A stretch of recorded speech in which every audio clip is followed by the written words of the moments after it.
दिल्ली में जो ब्लास्ट हुआ है, चलती कार लाल किले के पास उड़ जाती है, कौन उसका जिम्मेदार है? ये तो हमारी सरकारी एजेंसियां पता लगाएंगी। मगर आज इस स्टेज से और इस प्रोग्राम से मैं आपको ये पैगाम देना चाहता हूं, अगर मान भी लिया जाए कि वो धमाका करने में अभी क्लियर नहीं है कि वो सीएनजी सिलेंडर फटने से हुआ या वाकई में उस कार के अंदर कोई विस्फोटक सामग्री थी, अगर मान लिया जाए कोई विस्फोटक सामग्री थी और ये एक्सीडेंट नहीं था, बाकायदा साजिश थी, हमला था, और अगर उसमें अपने आप को कोई मुसलमान कहने वाला अगर वाकई में जिम्मेदार था तो कान खोल करके सुन लीजिए, इस्लाम का दामन इससे पाक है। और मुझे समझ में नहीं आता कि अगर इस तरीके के हमले करने वाले अपने आप को इस्लाम का नाम लेवा कहते हैं तो वो इस्लाम का और मुसलमानों का कौन सा भला करेगा? जब इस तरीके का देश में हमला होता है, पूरे देश की फजा खराब होती है, पूरे देश का माहौल खराब होता है। अभी मैं ट्रेन पर आ रहा था बनारस से, जब मैं ट्रेन पर पटना के लिए बैठा, मैं चुपचाप से अपनी सीट पर लेटा हुआ था, नीचे लोग मोबाइल पर न्यूज देख रहे थे और गालियां दे रहे थे मुसलमानों को। इसका मतलब ये हुआ कि ये हमला कराने वाले ये चाहते हैं कि माहौल बिगड़े और मुसलमानों को शक की नजर से देखा जाए और मुसलमानों को ताने सुनने पड़े और मुसलमानों का जीना हराम हो जाए। इसलिए कम से कम ये जितने आतंकवादी हमले होते हैं, इनको करने वाला कोई मुसलमानों का हमदर्द तो नहीं हो सकता है, उससे मुसलमानों को कोई बेनिफिट मिलने वाला है। याद रखो मेरे भाइयों, न मुसलमान कभी आतंकवादी हो सकता है, न इस्लाम कभी आतंकवाद की शिक्षा दे सकता है। कुरान की आयत में पढ़ रहा हूं और अल्लाह 10 बातों की वसीयत हमको कर रहा है और उन 10 में से 5वीं बात क्या है? वला तक़्तुलुन नफ्सल्लती हर्रमल्लाहु इल्ला बिल हक़्क़ि। खबरदार, किसी निर्दोष की, किसी इनोसेंट पर्सन की, किसी बेकसूर की हत्या मत कर। अरे इस्लाम तो वो दीन है जो एक इंसान की जान लेने को पूरी मानवता का कत्ल करार देता है, पूरी मानवता की हत्या करार देता है। कुरान कहता है, मन कतल नफ्सन बिगैर नफ्सिन औ फसादिन फिल अर्दि फकअन्नमा कतल अन्नास जमीआ। एक इंसान की जान लेने वाला, एक इंसान को कत्ल करने वाला पूरी इंसानियत का कातिल है। इसलिए ये जितने बम धमाके होते हैं या जितने आतंकवादी काम होते हैं, कभी गौर कीजिएगा, उससे इस्लाम का तो कोई भला नहीं, उससे मुसलमानों का तो कोई भला नहीं। उल्टे इस तरीके के हादसों को बुनियाद बना के अब देखिए मीडिया वाले न्यूज चला रहे हैं कि साहब डॉक्टर पकड़े जाए, उसमें लखनऊ के एक डॉक्टर को पकड़ा, एक हरियाणा के एक डॉक्टर को पकड़ा और कह रहे हैं कि ये जिहादी लोग डॉक्टर बन जाएं, इंजीनियर बन जाएं, तब भी ये दूसरों को कत्ल करते हैं और दूसरों का बुरा चाहते हैं। आप समझ रहे हैं इसके पीछे साजिश क्या है? इसके पीछे साजिश ये है कि आइंदा मुसलमान लड़के जब मेडिकल की तालीम हासिल करने जाएं तो वहां भी उनका जीना हराम कर दिया जाए, वो इंजीनियर न बन पाए, वो डॉक्टर न बन पाए, वो हायर एजुकेशन भी हासिल न कर सके। तो ये जितने आतंकवादी हमले होते हैं ये इंसानियत के भी खिलाफ है, ये भारत के भी खिलाफ है और ये हमारे इस्लाम के भी खिलाफ है। इस्लाम कतई इसकी इजाजत नहीं देता। ये 5 चीजें हो गई। नंबर 1, शिर्क मत करो। नंबर 2, माँ बाप के साथ अच्छा सलूक करो। नंबर 3, औलाद को कत्ल न करो। नंबर 4, गलत और गंदे कामों के करीब न जाओ। और नंबर 5, किसी बेकसूर की हत्या मत करो। ये 5 चीजों का हुक्म देने के बाद अल्लाह कहता है, ज़ालिकुम वस्साकुम बिही लअल्लकुम ताक़िलून। ये अल्लाह ताला तुमको वसीयत कर रहा है ताकि तुम अक्लमंद बन जाओ। तुम्हारे अंदर जर्रा बराबर भी अगर अकल है, बुद्धि है, तो तुम शिर्क नहीं करोगे, तुम कत्ल नहीं करोगे, तुम ज़िना नहीं करोगे, किसी निर्दोष की हत्या नहीं करोगे। अब ये 5 चीजें हो गई। अब आइए आगे बढ़ते हैं, 5 चीजें और बयान करके मैं बात खत्म।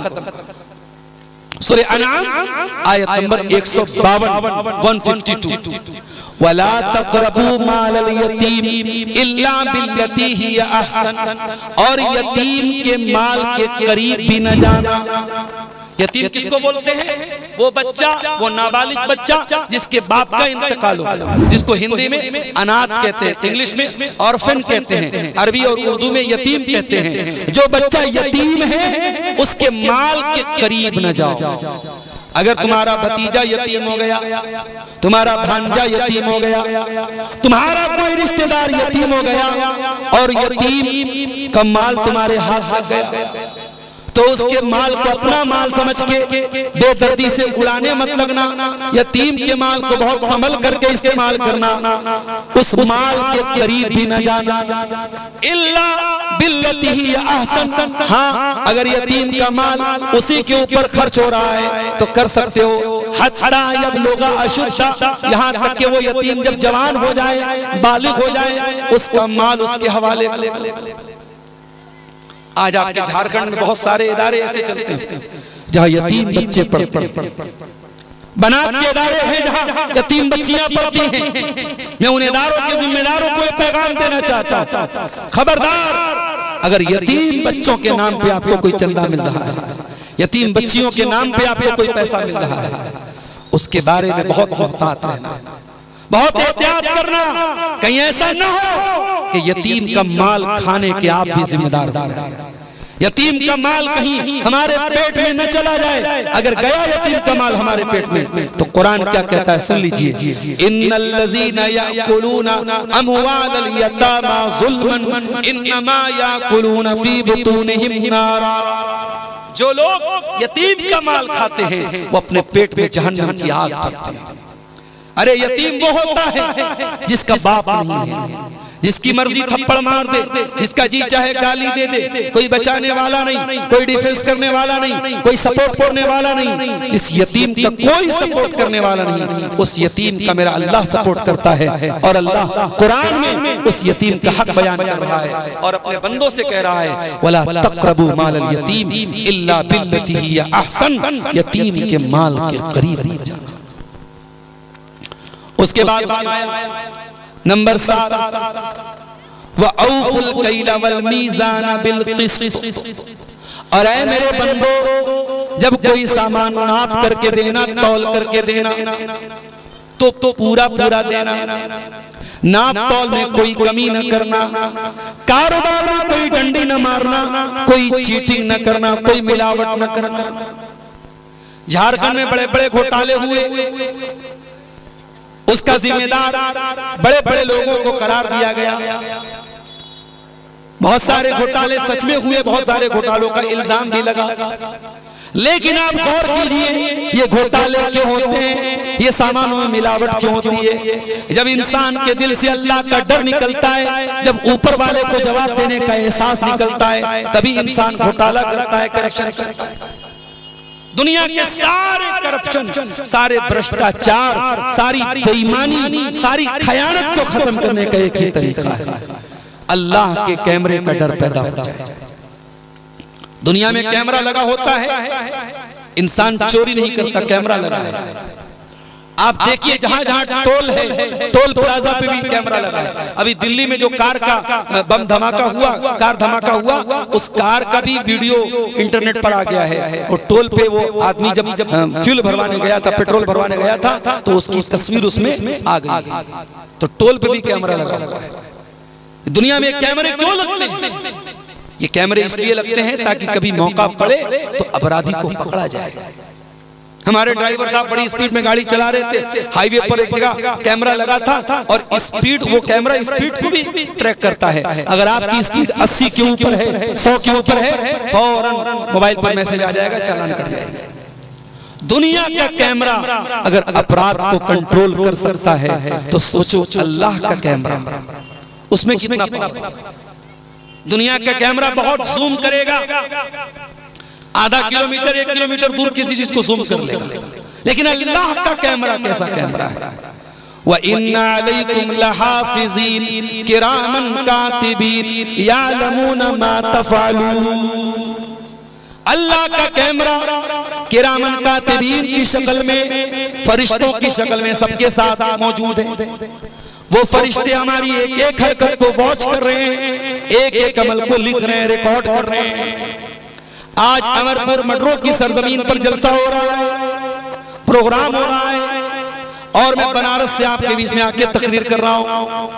कल कयामत के दिन ये धरती, ये इलाका, ये जमीन भी हमारे हक में गवाही देगी। ये भी वीडियो बना रही है, एक वीडियो मोबाइल में बन रहा है, कैमरे में बन रहा है, एक वीडियो ये जमीन बना रही है, एक वीडियो ये जमीन बना रही है, और ये जमीन भी कयामत के दिन वीडियो पेश करेगी। यौमइज़िन तुहद्दिसु अख़बारहा, कयामत के दिन जमीन बोलेगी, जमीन बताएगी। तो अल्लाह के कैमरे से डरो मेरे प्यारे साथी, अल्लाह की रिकॉर्डिंग से डरो, अल्लाह के अज़ाब से डरो, और नाप तौल में कोई कमी न करो, कारोबार में कोई चीटिंग न करो। अरे हराम के चंद पैसे घर में आ भी गए और मकान आलीशान बन गया और कपड़े आलीशान पहन लिए और बच्चों ने अच्छा खाना खा लिया, लेकिन कयामत के दिन उसका अंजाम बहुत बुरा होगा। इसलिए मेरे प्यारे साथियों, कुरान हमें 7वां हुक्म दे रहा है, वअऊफुल कैला वल मीज़ान बिल क़िस्त, कि जब नाप तौल करो तो पूरा पूरा सामान तौल करो। अब एक सवाल पैदा हुआ, एक आदमी चावल का कारोबार करता है, दुकान पर कोई चावल लेने आया, उसने 1 किलो चावल तौल करके दिया, उसने पूरा पूरा 1 किलो तौला। कुछ दाने जब चावल को निकाल करके पॉलिथीन में डाल रहा था, कुछ दाने जमीन पे गिर गए। आए अल्लाह, तो ये कह रहा है कि नाप तौल पूरी पूरी करके दो। क्या अगर कुछ दाने जमीन पर गिर गए और दुकानदार ने 1 किलो सामान दिया और 1 ग्राम कम हो गया, जानबूझ के नहीं कम किया, अनजाने में कम हो गया, आए अल्लाह, क्या एक एक दाने का तू हिसाब लेगा? क्या एक एक ग्राम का तू हिसाब लेगा? फरमाया, ला नुकल्लिफु नफ्सन इल्ला वुसअहा। ऐ मेरे बंदो, घबराओ नहीं, परेशान न हो, हम उतना ही बोझ डालेंगे जितना तुम उठा सको, तुम्हारी ताकत से ज्यादा तुम्हारे ऊपर बोझ नहीं डालेंगे। जानबूझ करके जो बेईमानी करोगे उसकी पकड़ो। अनजाने में अगर किसी को सामान दिया और कुछ 19-20 हो गया, नरम गरम हो गया, उसकी अल्लाह क्या पकड़नी। जानबूझ करके जो मिलावट करोगे, जो भ्रष्टाचार करोगे, जो कटौती करोगे, जो डंडी मारोगे, उसका हिसाब अल्लाह क्या दे रहा है। तो 7 चीजें हो गई। नंबर 8, वइज़ा कुल्तुम फादिलू, और जब बात करो तो इंसाफ की बात करो। तुम्हें गांव का सरपंच बनाया गया, तुम्हें कबीले का सरदार बनाया गया, बिरादरी का सरदार बनाया गया, निकाह का मसला आता है लोग तुम्हारे पास आते हैं, तलाक का मसला आता है लोग तुम्हारे पास आते हैं, खुला का मसला आता है लोग तुम्हारे पास आते हैं। तुम्हें अगर फैसला करने का अधिकार दिया गया है तो तुम सही फैसला करना, इंसाफ वाला फैसला करना, पैसे लेकर के, रिश्वत लेकर के गलत फैसले न कर देना। तुम अमीरों के चेहरे देख करके फैसले न करना, गरीबों के खिलाफ और अमीरों के हक में फैसले न करना। वइज़ा कुल्तुम फादिलू, जब बात करना तो इंसाफ की बात करना, इंसाफ की बात करो, अन्याय नहीं, ना इंसाफी नहीं। इस्लाम इंसाफ वाला दीन है। और काश कोई हमारे मीडिया वालों को ये बात बता देता कि आज तुम अपनी रिपोर्टिंग में और अपनी मीडिया में सबसे ज्यादा अगर किसी चीज का कत्ल कर रहे हो तो इंसाफ का कत्ल कर रहे हो। जिस गाड़ी में एक्सीडेंट हुआ, जिस गाड़ी में धमाका हुआ, उस गाड़ी का मालिक एक मुसलमान था, मीडिया वाले ये तो बता रहे हैं, लेकिन उस मुसलमान ने अपनी गाड़ी एक गैर मुस्लिम को, जिसका नाम देवेंद्र था, उसको बेचा था। मीडिया इस बात को छुपा रहा है। इस वक्त हमारे देश का मीडिया इतना धोखेबाज और इतना बायस्ड हो चुका है, उतना किसी देश का मीडिया नहीं। मैं मीडिया वालों से कहना चाहूंगा, इंसाफ से काम लो। तुम्हारा काम मुल्क में नफरत की आग को भड़काना नहीं है, तुम्हारा काम सच्ची पत्रकारिता को, सच्ची न्यूज को दुनिया तक पहुंचाना है।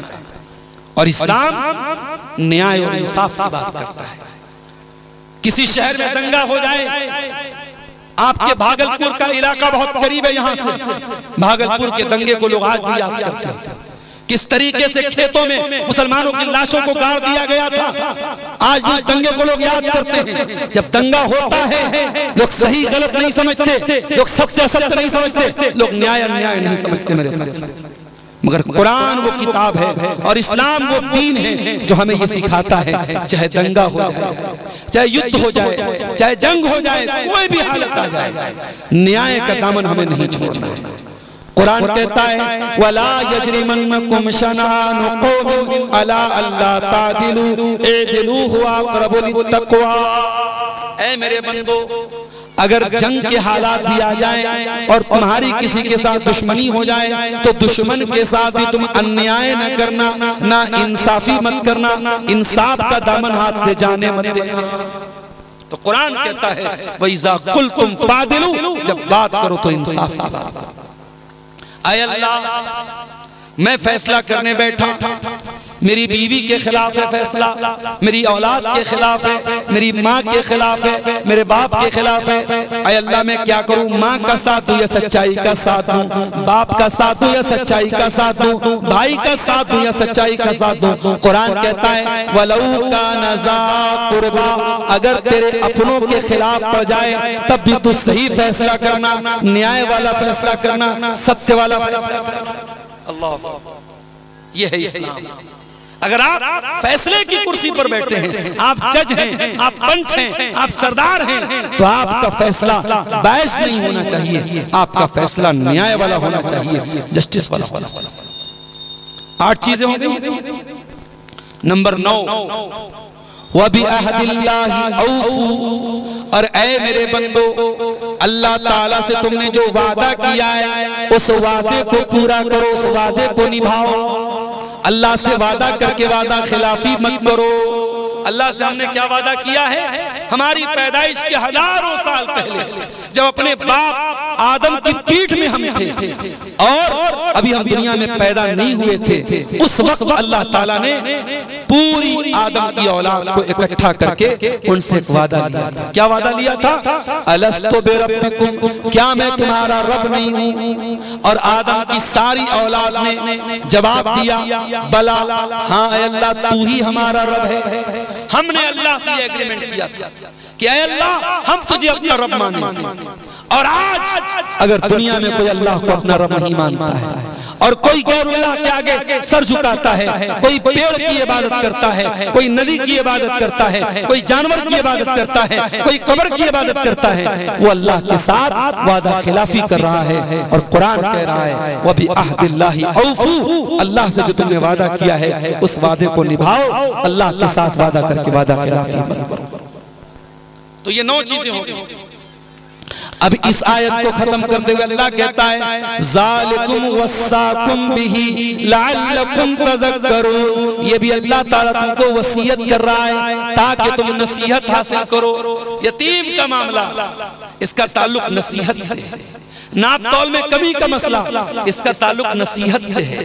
जब बात करे आदमी इंसाफ की बात करे, इसका ताल्लुक नसीहत से है। और इसी तरीके जब वादा करे, वादा पूरा करे, इसका ताल्लुक नसीहत से है। इसलिए कुरान कह रहा है कि अल्लाह की वसीयत है ताकि तुम नसीहत हासिल करो। अब आखिरी बात, अल्लाह की 10वीं वसीयत, सूरह अनाम आयत नंबर 153, व अन्ना हाज़ा सिराती मुस्तक़ीमन फत्तबिऊ, और ऐ नबी आप ऐलान कर दीजिए जो रास्ता मोहम्मद अकरम लेकर के आए हैं, जो नबी अकरम जो रास्ता लेकर के आए हैं वही अल्लाह का सीधा रास्ता है, फत्तबिऊ, उसी पर चलो। वला तत्तबिऊ सुबुल, और दूसरे रास्तों पर न चलो, फतफर्रक़ बिकुम अन सबीली, वरना ये दूसरे रास्ते तुमको अल्लाह के रास्ते से भटका देंगे। नबी ने जो रास्ता दिया है उसी हाईवे पर चलो, उस हाईवे को मत छोड़ो, उस सिराते मुस्तकीम को मत छोड़ो। कौन क्या कह रहा है, हमारे बुजुर्गों ने क्या कहा, हमारे बड़ों ने क्या कहा, हमारे पीरों ने क्या कहा, नहीं, जो रसूल ने कहा, जो अल्लाह ने कहा, उसी मनहज पर, उसी सिराते मुस्तकीम पर चलते चले जाना है। अल्लाह कह रहा है व अन्ना हाज़ा सिराती मुस्तकीमन फत्तबिऊ, उसी सीधे रास्ते पर चलते चले जाओ, दूसरे रास्तों की पैरवी मत करो। पता ये चला सिराते मुस्तकीम का रास्ता है। और सुन लो दुनिया वालों, अहले हदीस की दावत उसी सिराते मुस्तकीम की दावत है। अहले हदीस कभी नहीं कहता हमारे बुजुर्गों की तरफ आ जाओ, हमारे उलमा की तरफ आ जाओ, हमारे मुफ्ती साहब जो कह रहे वो मान लो। अहले हदीस कहता है आओ रब के कुरान को मान लो और मुस्तफ़ा के फरमान को मान लो। यही रब का कुरान और मुस्तफ़ा का फरमान, यही वो सिरात मुस्तकीम है। इस पर नबी चलते थे, इस पर सहाबा चलते थे और उसी पर चलने की दावत आज अहले हदीस का बच्चा बच्चा देता है। वल्लज़ी बअथ फिल उम्मिय्यीन रसूलन मिनहुम यतलू अलैहिम आयातिही व युज़क्कीहिम व युअल्लिमुहुमुल किताब वल हिकमा। अल्लाह ने अनपढ़ लोगों के बीच में, जो लिखना पढ़ना नहीं जानते थे, उनके बीच में उन्हीं में से एक रसूल भेजा। वो रसूल उनको कुरान की आयतों को पढ़ पढ़ के सुनाते हैं। ये अलग बात है कि नबी तो कुरान पढ़ पढ़ के सुनाते थे और नबी का उम्मती आज कुरान को रेशम के कपड़े में लपेट कर रखे हुए।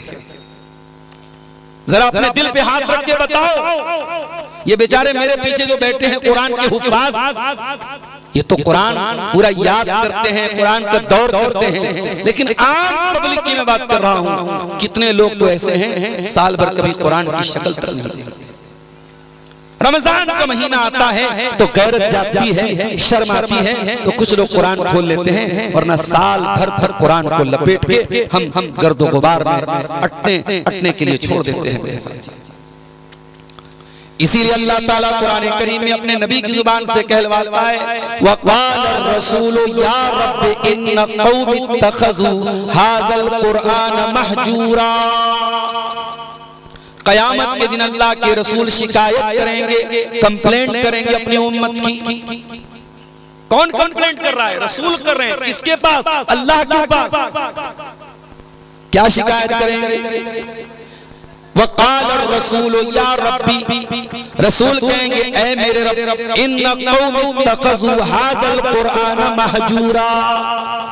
मेरी कौम ने कुरान को छोड़ दिया, कुरान को छोड़ दिया। कुरान को हमने दवा इलाज की किताब बना दिया।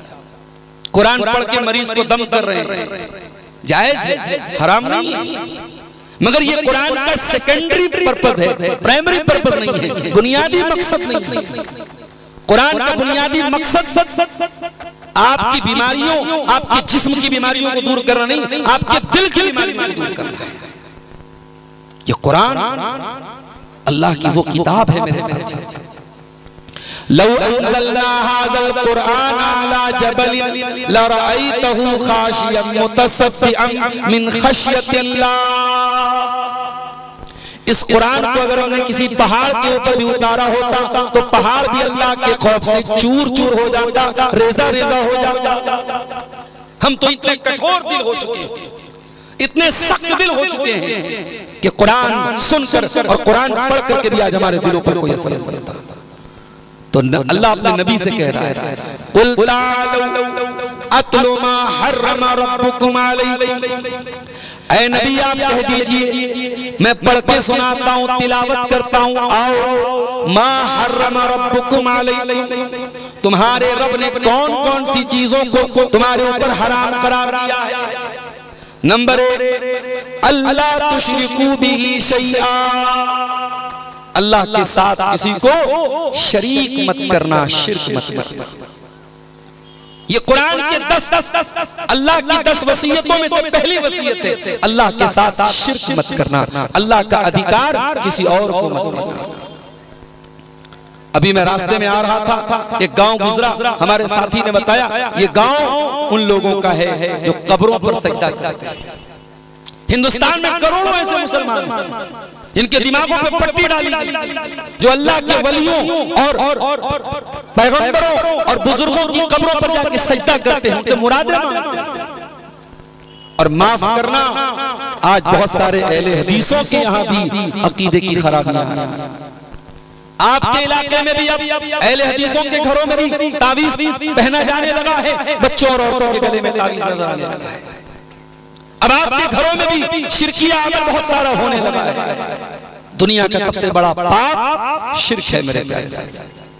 ये नाकाबिले माफी गुनाह है, अनफॉरगिवेबल है, अल्लाह की ऐसी कोई माफी नहीं है। इन्नल्लाह ला यगफिरु अन युशरका बिही व यगफिरु मा दून ज़ालिका लिमन यशा। अल्लाह ताला शिर्क को माफ नहीं करेगा, शिर्क से छोटे जो गुनाह है वो माफ हो जाएंगे। शिर्क माफ होने वाला इतना डेंजरस गुनाह है ये। अगर इंसान शिर्क करके दुनिया से गया, बगैर तौबा किए मर गया, अगर शिर्क की हालत में मर गया, आप उसके लिए मग़फ़िरत की दुआ नहीं कर सकते। आपका बाप ही क्यों ना हो, आपकी माँ ही क्यों ना हो, आपका भाई ही क्यों ना हो, मुशरिक के लिए मग़फ़िरत की दुआ करने की इजाजत भी आपको। इब्राहीम अलैहिस्सलाम अल्लाह की बारगाह में दुआ करते हैं, वग़फ़िर लि अबी इन्नहु काना मिनज़्ज़ालिमीन। ऐ अल्लाह मेरे बाप को बख्श दे, मेरे बाप को माफ कर दे, मेरा बाप भटक गया है, गुमराह हो गया है। अल्लाह ने कहा नहीं इब्राहिम, तुम्हारे बाप की बख्शिश नहीं हो सकती, तुम्हारे बाप के लिए तुम्हें मग़फ़िरत की दुआ करने की इजाजत भी नहीं। और क़यामत के दिन जब इब्राहीम अलैहिस्सलाम अल्लाह की बारगाह में आएंगे, उनके बाप को बच्चों की शक्ल में लाया जाएगा और पैरों के उसके पैर पकड़ के उसको उनके बाप को जहन्नम की आग में डाल दिया जाएगा।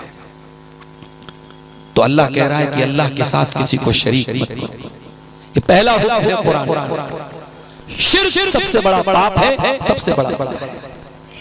दूसरी चीज वबिल वालिदैनि इहसाना, और ऐ मेरे बंदो अपने माँ बाप के साथ, अपने माता पिता के साथ, अपने वालिदैन के साथ अच्छा सलूक करो। वो माँ जिसने 9 महीने तुमको पेट में रखा और अपनी जान को खतरे में डाल के तुमको जन्म दिया, 2 साल तक अपने जिस्म की परवाह न करके तुमको दूध पिलाया, तुम्हारे लिए अपनी रातों का चैन कुर्बान किया, दिन का आराम कुर्बान किया, उस माँ के साथ तुम अच्छा सलूक करो। वो बाप जो तुम्हारे आराम के लिए रात रात भर खटता था, दिन दिन भर खटता था, जिसने अपना सारा आराम त्याग दिया तुम्हारे लिए, जिसने तुम्हारे लिए परदेश में रह के जिंदगी गुजारी, अपने बाप की कुर्बानियों को याद करो, अपने बाप के साथ उसने सलूक करो। बाज़ लोग होते हैं सारे समाज के साथ उनका ताल्लुक अच्छा है, पूरा गांव उनके अखलाक की तारीफ कर रहा है, पूरा मोहल्ला उनके कैरेक्टर की तारीफ कर रहा है, मगर माँ की आंखों में आंसू है, बाप के दिल में गम है। नहीं मोहल्ले वाले आपसे नाराज हो चलेगा, लेकिन बाप नाराज नहीं होना चाहिए, माँ नाराज नहीं होना चाहिए। अल्लाह के नबी के पास एक सहाबी आए, उन्होंने अल्लाह के नबी के साथ जिहाद में जाने के लिए, ग़ज़वे में जाने के लिए नाम लिखवाया था। कहा अल्लाह के नबी मैं आपके साथ ग़ज़वे में जाना चाहता हूँ और मैं अपने माँ बाप को रोता हुआ छोड़ के आया हूँ, मेरे माँ बाप रो रहे थे, उनको छोड़ के आया हूँ। आपने फरमाया जाओ अपने माँ बाप को हंसा करके आओ जैसे तुम रुला करके आए।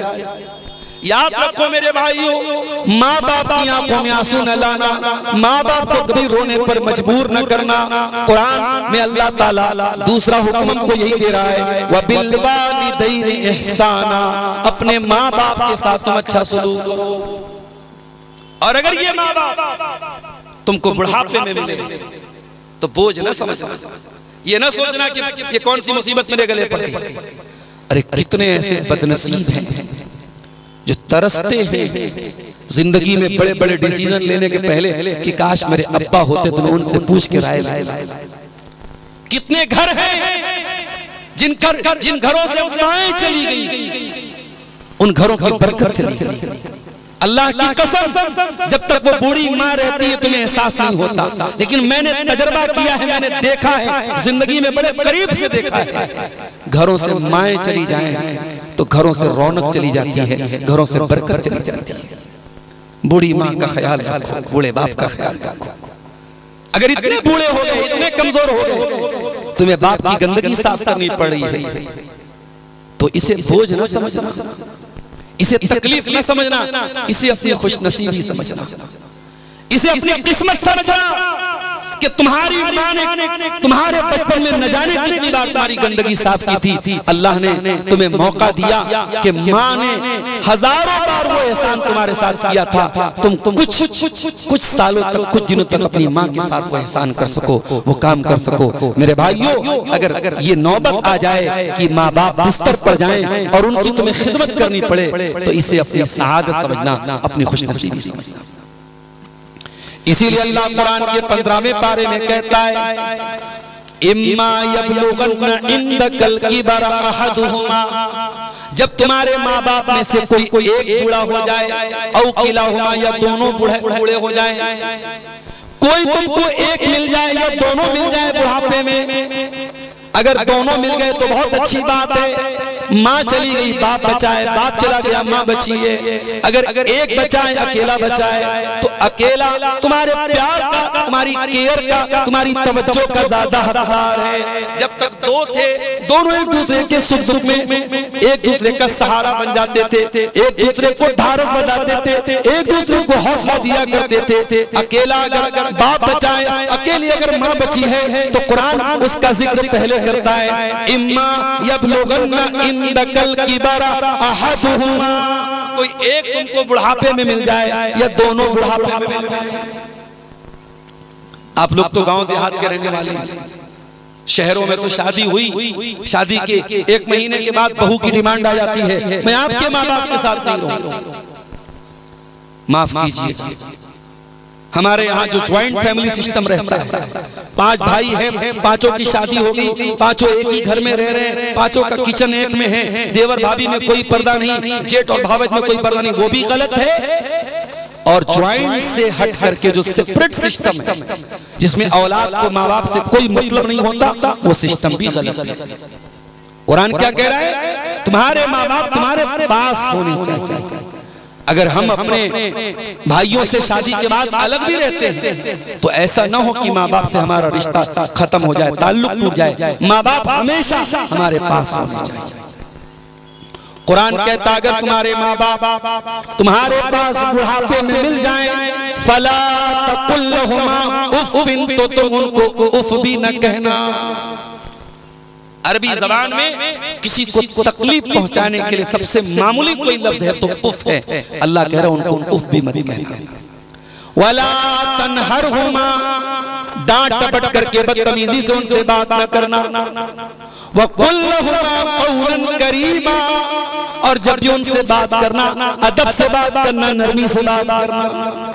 वक़्फ़िज़ लहुमा जनाहज़्ज़ुल्लि मिनर रहमा, और तू अपने शहर का डीएम बन जाए, कमिश्नर बन जाए, गांव का प्रधान बन जाए, एमएलए बन जाए, एमपी बन जाए, मुल्क का वजीर आजम बन जाए, स्टेट का वजीर आला बन जाए। जब माँ के कदमों के पास जाना तो अपनी माँ का बेटा ही अपने आप को समझना। जब बाप के पास जाना तो बाप के आगे अपने आप को चीफ मिनिस्टर न समझना, अपने आप को प्राइम मिनिस्टर न समझना, बाप के पास जाके अपने आप को बेटा ही समझना। वक़्फ़िज़ लहुमा जनाहज़्ज़ुल्लि मिनर रहमा, अपने माँ बाप के लिए अपने आप को बिछा देना, अपने आप को डाउन टू अर्थ कर लेना, अपने आप को नीचे कर लेना।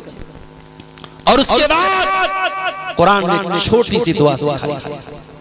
अमरपुर वालों, अगर ये छोटी सी दुआ आपको याद नहीं है और आप अपने माँ बाप के लिए दुआ नहीं करते, तो मुझे माफ कीजिए, आप अपने माँ बाप की मोहब्बत के मामले में आप अधूरे हैं। कुरान कहता है वक़ुल लहुमा क़ौलन करीम वक़ुर रब्बिरहमुमा कमा रब्बयानी सगीरा। ये दुआ करो कि ऐ मेरे रब, मेरे माँ बाप पर रहम फरमा, जिस तरीके से उन्होंने बचपन में मुझको पाला है। ये छोटी सी दुआ है। जब भी दुआ के लिए हाथ उठाओ, अपने लिए दुआ मांगने के बाद, अपनी तंदुरुस्ती के दुआ मांगने के बाद, अपनी रोजी रोटी की दुआ मांगने के बाद ये दुआ जरूर पढ़ना, रब्बिरहमहुमा कमा रब्बयानी सगीरा। परवरदिगार, मेरे माँ बाप पर रहम फरमा, इस तरीके से उन्होंने मुझको पाला। हजरत अब्दुल्लाह इब्न उमर खाने काबा का तवाफ कर रहे थे। एक देहाती आदमी अपनी माँ को कंधे पे बिठा के खाने काबा का तवाफ कर रहा था। तवाफ भी कर रहा था और अरबी का एक शेर भी पढ़ रहा था, इन्नी लहा बईरुहल मुज़ल्ललू, मैं अपनी माँ के लिए ऊंट बन गया हूँ, मैं अपनी माँ के लिए ऊंट बन गया हूँ जिसकी सवारी की जा रही है। मेरी माँ मेरे कंधे पे सवार होके मेरे कंधे पे बैठ के खाने काबा का तवाफ कर रही है। जब उसने तवाफ मुकम्मल कर लिया, अब्दुल्लाह इब्न उमर के पास आया, कहा अब्दुल्लाह इब्न उमर, आज मैंने अपनी माँ को तवाफ करा दिया खाने काबा का, अपनी पीठ को मैंने माँ की सवारी बना दिया, आज मुझे ऐसा लगता है कि मैंने माँ का हक अदा कर दिया। अब्दुल्लाह इब्न उमर कहते हैं, अल अदबुल मुफरद की सही रिवायत है, अब्दुल्लाह इब्न उमर कहते हैं, ला वला बिज़फ़रतिन वाहिदा, अरे नादान, तुम माँ का हक अदा करने की बात करता है। तेरी माँ ने जब तुझको जन्म दिया था, तेरी माँ की जो चीख की आवाज निकली थी, अभी तो तूने उस आवाज का भी हक अदा नहीं किया। इस दुनिया में हमारी पैदाइश का सबब हमारे माँ बाप बहुत बड़े मोहसिन हैं हमारे, इसलिए कुरान कहता है वबिल वालिदैन इहसाना, अपने माँ बाप के साथ अच्छा सलूक। तीसरा हुक्म, वला तक़तुलू औलादकुम मिन इमलाक़, और ऐ मेरे बंदो, अल्लाह की तीसरी वसीयत भी सुन लो। अल्लाह की तीसरी वसीयत यह है कि अपने बच्चों को कत्ल न करो। क्या मतलब? बच्चों को कत्ल न करो, बच्चों की हत्या न करो। मिन इमलाक़, गुर्बत की वजह से, गरीबी की वजह से, पैसे के अभाव की वजह से, रोजी रोटी की कमी की वजह से अपने बच्चों को कत्ल न करो। आए अल्लाह, तू कह रहा है बच्चों को कत्ल न करो। बच्चा पैदा होगा, स्कूल में डालना होगा, पढ़ाना होगा, लिखाना होगा, खिलाना होगा, पिलाना होगा। कौन खिलाएगा, कौन पिलाएगा? अल्लाह ने फरमाया, नहनु नरज़ुकुकुम व इय्याहुम, मेरे बंदो तुमको भी रोजी हम देते हैं और तुम्हारे बच्चों को भी रोजी हम देते हैं। तू ये ना समझ कि तू रोजी रसा है। अगर तुझे ये लगता है कि अपनी औलाद को तू खिलाता है, क्या दुनिया में यतीम बच्चे नहीं पलते? तुझे अगर ये लगता है कि तेरे बाजुओं में बड़ी ताकत है और अपने बाजुओं से तू कमाता है, क्या दुनिया में अपाहिजों के पेट नहीं भरते? क्या तुझे ये लगता है कि तेरी आंखें बड़ी तेज हैं और अपनी आंखों के जरिए तू रोजी रोटी कमा लेता है, क्या दुनिया में अंधों को खाना नहीं मिलता है? क्या बहरों को रोजी नहीं मिलती है? मेरे प्यारे साथियों, रोजी देने वाला अल्लाह है, इसलिए रोजी रोटी के डर से कभी अपने बच्चों को कत्ल मत करना और माफ कीजिएगा। आज हमारे यहाँ क्या हो रहा है, मैं एक मदरसे में पढ़ाता हूँ, मदरसा गरीब इलाके में, लड़कियों को तो लोग इंटर करा रहे हैं, लड़कियों को 12 तक पढ़ा रहे हैं, ग्रेजुएशन करा रहे हैं। लड़के 5 तक पढ़ लिए, 6 तक पढ़ लिए, बाप ने कहा चलो भाई काम करना है। लड़कों को नहीं पढ़ा रहे, क्यों? कहते मौलवी साहब महंगाई बहुत ज्यादा है, परिवार को चलाना है, बेटा कमाएगा नहीं तो परिवार कैसे चलेगा। मैंने कितने टैलेंटेड बच्चों को देखा है, पढ़ाई में बहुत अच्छे हैं, लेकिन माँ बाप उन टैलेंटेड बच्चों की पढ़ाई खत्म करवा देते हैं सिर्फ इसलिए कि लड़का कमा के लाए। मदरसे की पढ़ाई छोड़ करके वो लड़का जाकर के कमाने लगता है। मेरे प्यारे साथियों, एक वक्त की रोटी खा करके एक वक्त फाका कर लेना, अपना पेट काट लेना, गुर्बत बर्दाश्त कर लेना, मगर अपनी रोजी रोटी की वजह से बच्चों की पढ़ाई मत रोकना। आज के दौर में कहते हैं कि आज के दौर में ताकत इंसान के पास इल्म से आती है, तालीम से आती है। अगर आपकी औलाद कल तालीम की कमी की वजह से परेशान होगी, आपको कोसेगी, आपको बुरा भला बोलेगी कि काश मेरे माँ बाप ने मुझे पढ़ाया होता। तो कुरान कह रहा है अपनी औलाद को कत्ल मत करो। तो कत्ल न करने में बच्चों की पढ़ाई से उनको महरूम करना, बच्चों की तालीम छुड़ा देना, बच्चों को स्कूल और मदरसे से हटा देना, ये भी शामिल है। जहां तक हो सके, जहां तक मुमकिन हो, बच्चों की पढ़ाई रोकने की कोशिश न करो, बच्चों की पढ़ाई को टूटने मत दो मेरे प्यारे। उसके बाद फरमाया वला तक़रबुल फ़वाहिशा मा ज़हरा मिन्हा व मा बतन। और अल्लाह की चौथी वसीयत ये है, फहश कामों के करीब न जाना, फवाहिश के करीब न जाना, गंदे कामों के करीब न जाना, अश्लील काम न करना, वल्गर काम न करना, गंदे और घिनौने काम न करना। फवाहिश का मतलब समझते हो? अरबी जबान में जब कोई चीज बहुत उभरी हुई हो उसको अरबी में फहश बोलते हैं। तो शरीयत की नजर में जो गुनाह इतने गंदे हो कि अब उसके बारे में तकरीर करने की जरूरत नहीं है, हर इंसान जानता है कि ये गलत है। जैसे ज़िना है, जैसे लिवातत है, मर्द का मर्द के साथ गलत काम करना, जैसे नौजवानों का मुस्तज़नी करना है, अपने हाथों से अपने जिस्म को बर्बाद करना, ये तमाम गुनाह ये फवाहिश है। और कुरान कह रहा है वला तक़रबुल फ़वाहिश, तुम फहश कामों के करीब भी मत जाओ। गौर कर रहे हैं आप? कुरान फहश काम करने से नहीं, फहश काम के करीब भी जाने से। अगर आपका मोबाइल आपको फहश कामों की तरफ लेके जा रहा है, मोबाइल के करीब न जाओ। अगर आपका इंटरनेट आपको फहश कामों के करीब लेके जा रहा है, इंटरनेट के करीब न जाओ। अगर आप किसी स्कूल और कॉलेज में जहाँ कोई एजुकेशन की तालीम हो रही है, लड़के लड़कियां साथ में पढ़ाई कर रहे हैं और वहाँ पढ़ाई करने की वजह से आप फहश कामों के गंदे कामों के करीब जा रहे हैं, तो कुरान कह रहा है वला तक़रबुल फ़वाहिश, फहश कामों के करीब न जाओ। और जब फहश कामों की बात आई तो अल्लाह ने एक बात और जिक्र की, फरमाया मा ज़हरा मिन्हा व मा बतन। एक बेहयाई वो होती है जो नजर आती है, और एक बेहयाई वो होती है जो घर के अंदर होती है। एक ओपन होती है, एक सीक्रेट होती है, एक नजर आती है, एक हिडन होती है, छुपी हुई होती है। कुरान कह रहा है ओपन बेहयाई से भी बचो और सीक्रेट बेहयाई से भी बचो। औरत घर के बाहर निकलती है नकाब में, पर्दे में, लेकिन घर के अंदर देवर से कोई पर्दा नहीं है, खाला के लड़कों से कोई पर्दा नहीं है, मामू के लड़कों से कोई पर्दा नहीं है, चाचा के लड़कों से कोई पर्दा नहीं है, ताया के लड़कों से कोई पर्दा नहीं है। घर के बाहर नकाब में निकलती है और घर के अंदर मोबाइल पर गैर मर्दों से कॉल के जरिए बात करती है, वीडियो कॉल के जरिए बात करती है। बेहयाई की तमाम किस्में कुरान करीम की इस एक आयत के टुकड़े में आ गई मेरे प्यारे साथी। वला तक़रबुल फ़वाहिशा मा ज़हरा मिन्हा व मा बतन। ऐ मेरे बंदो, तुम गंदे कामों के करीब भी न जाना।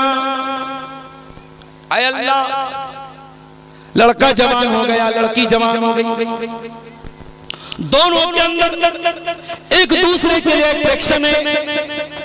मर्द को औरत की जरूरत है, औरत को मर्द की जरूरत है। ऐ अल्लाह, तू तो मना कर रहा है फहश कामों के करीब न जाना, गंदे कामों के करीब न जाना। ऐ अल्लाह, जो नेचुरल तौर पर, जो फितरी तौर पर तूने मर्द के अंदर ख्वाहिश रखी है, औरत के अंदर ख्वाहिश रखी है, उस ख्वाहिश को कैसे पूरा किया जाए, उसका तरीका भी कुरान में बताया है। उसका तरीका क्या है? वअनकिहुल अयामा मिनकुम वस्सालिहीन मिन इबादिकुम व इमाइकुम। अपने लड़कों और लड़कियों की शादी कराओ, निकाह कराओ, सही उम्र हो जाए निकाह का। और जब निकाह कराओगे तो ऑटोमेटिक इनकी ख्वाहिशें हलाल तरीके से पूरी होंगी। इसीलिए अल्लाह के नबी नौजवानों को खिताब करके फरमाते हैं, या माशर शबाबी मन इस्तता मिनकुमुल बाता फलयतज़व्वज। ऐ नौजवानों, जो तुम में से शादी की ताकत रखता है वो निकाह कर ले, फइन्नहु अग़ज़्ज़ु लिलबसर व अहसनु लिलफर्ज। इसलिए कि निकाह करने से उसकी शर्मगाह की हिफाजत हो जाएगी, उसकी आंखों की हिफाजत हो जाएगी। मगर एक बात बताऊं, आज का दौर वो दौर है कि शादी के बाद भी गारंटी नहीं है कि इंसान की ठरक पूरी हो जाएगी। आज के दौर में कितने मर्द हैं जो एक्स्ट्रा मैरिटल अफेयर रख रहे हैं, कितनी औरतें हैं जो शादी के बाद गैर मर्दों से ताल्लुक रख रही हैं। तो निकाह कर लेने से ख्वाहिशात पर कंट्रोल होता है जब अल्लाह का तकवा और अल्लाह का डर साथ में होगा। अगर अल्लाह का डर नहीं होगा तो शादी के बाद भी मर्द जिना करता है, औरत जिना करती है मेरे प्यारे साथियों। इसीलिए कुरान जिना को इतना बड़ा पाप करार देता है कि अगर कुंवारा लड़का लड़की जिना करे तो कुरान कहता है अज़्ज़ानियतु वज़्ज़ानी फजलिदू कुल्ला वाहिदिन मिनहुमा मिअत जल्दा। जिना करने वाली औरत को और जिना करने वाले मर्द को 100 कोड़े मारो, 100 कोड़े मारो। वला ताखुज़हुम बिहिमा रअफ़तुन फी दीनिल्लाह। और जब ये सजा दी जाए तो पब्लिक प्लेस में दी जाए, सार्वजनिक स्थल पे दी जाए, सबके सामने दी जाए, सबके सामने 100 कोड़े मारो। और अल्लाह कह रहा है कि जब ये सजा दी जाए तो कोई मुरव्वत न की जाए। और अगर जिना करने वाला मर्द शादीशुदा है और जिना करने वाली औरत शादीशुदा है और इस्लामी अदालत है, इस्लामी कानून है, तो सजा क्या है? सजाए मौत है और बड़ी दर्दनाक मौत है। पत्थरों से मार मार के उस जानी को खत्म किया जाएगा। इसीलिए इस्लाम जिना को रोकने के लिए वो तमाम चोर दरवाजे बंद करता है जहां से समाज में जिना आता है। इसीलिए इस्लाम औरत को हुक्म देता है वला युबदीन ज़ीनतहुन्ना, औरत अपनी जीनत को गैर मर्दों के सामने जाहिर न करे। इंस्टाग्राम पर फोटो न डाले, फेसबुक पर तस्वीरें न डाले, अपने व्हाट्सएप के स्टेटस पर तस्वीरें न डाले। औरत को इस बात की इजाजत नहीं है कि वो अपनी तस्वीरें, अपने फोटोज गैर मर्दों के सामने जाहिर करे, अपनी सुंदरता, अपनी खूबसूरती की नुमाइश करे। आप यकीन करें आज इंस्टाग्राम पर हजारों आईडी ऐसी है जो मुसलमान औरतों की, बल्कि उसमें कुछ बेगैरत ऐसे होते हैं कि औरत गंदे गंदे वीडियो बना रही है और उसका शौहर भी उसमें शामिल है। चंद पैसों के लिए शौहर अपनी बीवी के जिस्म की नुमाइश करवा रहा है और शौहर भी मुसलमान है, बीवी भी मुसलमान है। ये ऐसे मुसलमान हैं जिनके बारे में शायर का वो शेर याद आता है वज़ा में तुम हो नसारा तो तमद्दुन में हुनूद। ये मुसलमान हैं जिन्हें देख के शर्माए। आज हालात ये है मेरे प्यारे साथियों, स्कूलों और कॉलेजों में फंक्शन के नाम पे लड़कियों को नंगा नचवाया जाता है, बेहयाई का डांस करवाया जाता है और उस डांस के प्रोग्राम में मुसलमान भी शौक से हिस्सा लेता है। मुसलमान लड़के और लड़कियां भी नाच गाना करते हैं। कुरान कहता है वला तक़रबुल फ़वाहिशा मा ज़हरा मिन्हा व मा बतन, खबरदार फहश कामों के करीब न जाना, गंदे कामों के करीब न जाना, चाहे वो छुपे हुए हो चाहे वो खुले। मेरे प्यारे साथियों, ये 10 वसीयतें अल्लाह ताला ने सूरह अनआम की इन 3 आयतों में हमें बयान की हैं। हम चूंकि वक्त भी मेरा पूरा हो रहा है और मुझे फौरन अभी निकलना भी है, सुबह क्लास भी करनी है बनारस पहुंच करके। हम अल्लाह से दुआ करते हैं रब्बुल आलमीन इन 10 वसीयतों पर हम सबको अमल करने की तौफीक अता फरमा। रब्बुल आलमीन हमें